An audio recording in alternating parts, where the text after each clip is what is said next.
आज हम जो चैप्टर करने वाले हैं उसका नाम है मेटल एंड नॉन मेटल। तो ये चैप्टर में थोड़ा आपको जो NIOS की बुक होती है उससे मैं थोड़ा एक्सप्लेन करने की कोशिश करूंगा, ताकि आपको थोड़ा अच्छे से समझ में आए, क्योंकि इसमें थोड़े अच्छे से नोट्स बना के दे रखे हैं, तो क्यों ना हमारी मदद ही हो सके इससे। तो स्टार्ट करते हैं। मैं ये बताना चाहता हूँ सबसे पहले मेटल क्या होता है हमें ये जानना है, और उसके बाद ये जानेंगे मेटल और नॉन मेटल में क्या डिफरेंस है। तो सबसे पहले ये जानो कि मेटल क्या होता है। तो मेटल की कुछ खासियतें होती है, जैसे आप देखते हो सबसे पहले मेटल में आपको क्या दिखता है। ये 8th क्लास में भी ये चैप्टर है, बिल्कुल सेम चैप्टर है, और उसमें भी बहुत अच्छे से समझाया गया है। अगर आपने पढ़ी नहीं होगी, मेरे को पता है आपने नहीं पढ़ा होगा सही से और याद भी नहीं होगा। और कुछ बच्चे यहाँ पे बहाना मारेंगे कि हमारा वो चल रहा था, मतलब लॉकडाउन चल रहा था, तो वो बहाना भी मिलता है। तो मेलेबिलिटी का मतलब होता है मेटल्स आर मेलेबल। ज़्यादातर मेटल्स जो होते हैं वो क्या होते हैं, मेलेबल होते हैं, मतलब आप उसको पीटते हो तो वो सीड में कन्वर्ट हो जाते हैं। बीटन के बाद किस में कन्वर्ट हो जाता है, थिन सीड में।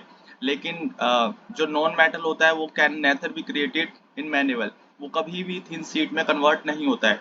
डक्टिलिटी का मतलब होता है कि आप देखते हो मेटल जो है वो डक्टाइल फॉर्म में आता है, मतलब कहने का है कि आप वायर की शेप में मेटल को कन्वर्ट कर सकते हो, लेकिन जो नॉन मेटल है उसमें उसको आप वायर की शेप में कन्वर्ट नहीं कर सकते, वो टूट जाएगा। नेक्स्ट है आपका मैली मेटल जो होता है वो लस्टर्स होता है। लस्टर का कहने का अर्थ ये है कि लस्टर का मतलब होता है शाइनिंग सरफेस। मेटल जो होते हैं ज़्यादातर शाइनिंग सरफेस होते हैं, मतलब चमकते हैं। लेकिन नॉन मेटल जो होता है वो लस्टर्स नहीं होता है, सिर्फ एक चीज को छोड़ के नॉन मेटल में, वो है आयोडीन। मेटल ज्यादातर हार्ड होते हैं, लेकिन सोडियम पोटेशियम को छोड़ के भाई यहाँ पे एक्सेप्शन ही एक्सेप्शन है, मतलब कमी ही कमी है इसमें, ठीक है। एक दो एक्सेप्शन आ जाती हैं, तो इससे क्वेश्चन बनते हैं पेपर में MCQ, तो याद रखना।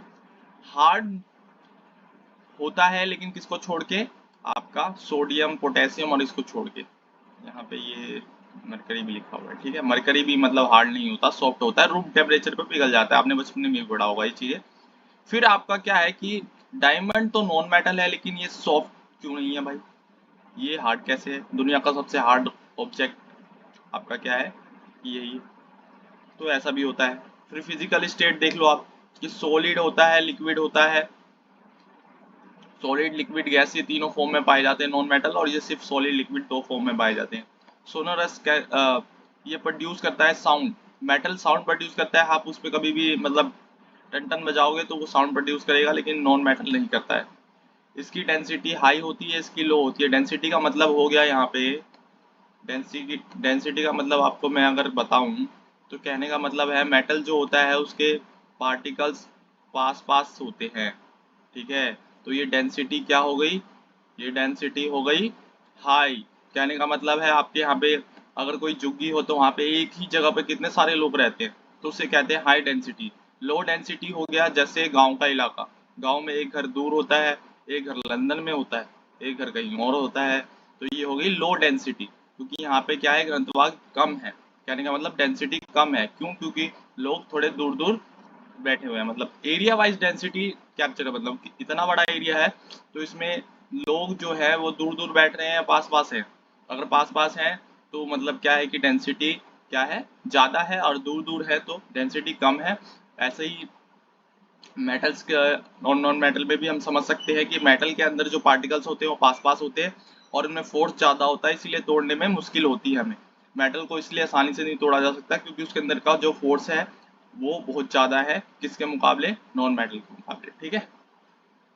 मेटल कंडक्ट इलेक्ट्रिसिटी और non metal are a bad conductor of electricity. इसको समझाने के लिए आपको पूरा समझाना पड़ेगा, तो अगर मैं आपको समझाऊं तो खाली पेज मुझे मिले तो ये समझाता हूँ मैं आपको। सोडियम है, ठीक है, ये मान लो आपका सोडियम हो गया, NaCl, NaCl। सोडियम आपका किस में होता है, सोडियम आता है 11 नंबर पे, ठीक है, ठीक है, 11 नंबर पे ये आता है।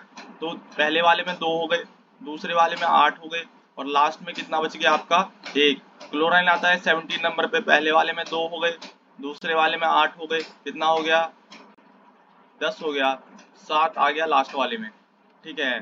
तो मैंने बोल दिया, इसने इसको दे दिया एक पूरा करने के लिए, पता है आपको, जो देता है वो प्लस में होता है और जो लेता है वो माइनस में होता है। तो सोडियम ने अभी यहाँ पे दिया है, क्लोराइन ने लिया है, तो ये प्लस में होगा, ये माइनस में होगा। इसको कहते हैं आयोनिक बॉन्ड, ध्यान रखना। क्या क्या आयो आयोनिक। ये थोड़ा हाथ नहीं बैठा हुआ है ना मेरा इस पे, राइटिंग देख रहे हो।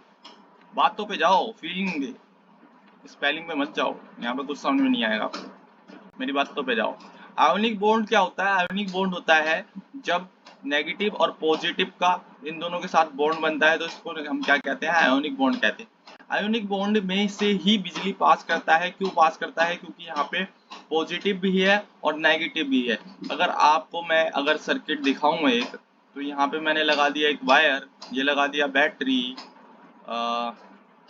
थोड़ा गंदा लग रहा होगा पर कोई नहीं, चलेगा। आपको समझ में आ रहा है ना? कोई दिक्कत नहीं है, कोई दिक्कत वाली बात नहीं है। ये मैंने लगा दिया यहाँ पे, और यहाँ पे मैंने डाल दिया एक आयरन। क्या क्या होता है मेरे घर में, क्या गिरा ये लगा दिया मैंने आयरन का एक टुकड़ा। अब आयरन का एक टुकड़ा यहाँ पे समझ लो, यहाँ पे ये होगा पॉजिटिव, बड़ा वाला पॉजिटिव टर्मिनल होता है, और ये हो गया आपका नेगेटिव। तो समझ लो यहाँ पे जो पॉजिटिव है, ये पॉजिटिव वायर गया पॉजिटिव में, इधर वाला मतलब समझ लो पॉजिटिव वायर, यहाँ पे पॉजिटिव आयंस होंगे इसमें बहुत सारे, और यहाँ पे हो गया नेगेटिव। और तो नेगेटिव आयंस को मैं थोड़ा अलग दिखा दूँ दूसरे कलर से, तो आपको पता चल जाएगा कि ये हो गया आपका नेगेटिव आयंस इसके अंदर। तो पॉजिटिव और नेगेटिव आयंस होते हैं इसके अंदर, तभी क्या होता है, इसके अंदर से बिजली पास होती है। क्योंकि बिजली पास होने के लिए क्या चाहिए होते हैं? बातें नहीं चाहिए होती है, पॉजिटिव और नेगेटिव आयंस चाहिए होते हैं। तो इसीलिए इसके अंदर से बिजली पास करता है, और नॉन मेटल के अंदर से बिजली पास नहीं करता, क्योंकि उसके अंदर पॉजिटिव और नेगेटिव आयंस नहीं होते हैं। ठीक है, चलिए समझ में आया इतना? समझ में आया? ठीक है, ज़्यादा लंबा नहीं करेंगे वीडियो को। अगले पार्ट में हम ये देखेंगे कि केमिकल प्रॉपर्टीज़ क्या होती है इसकी। मेटल को उठाओ पानी में डुबो क्या होगा, मेटल को उठाओ एसिड में डुबो क्या होगा, पानी मेटल को उठाओ बेस में डुबो क्या होगा, बेस और मेटल का रिएक्शन कराओ, एसिड और मेटल का। ठीक है, तो ये सारी चीज़ें हम करेंगे, करके देखेंगे। करके तो देख नहीं सकते हैं, फिर भी आपके लिए एक दो क्वेश्चन है, प्लीज़ कमेंट करिएगा, क्योंकि आपका फ़ायदा ही होगा इसमें, कोई घाटा तो है नहीं भाई।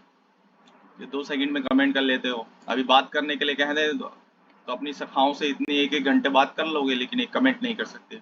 Y is it better to use copper than carbon in electric wires?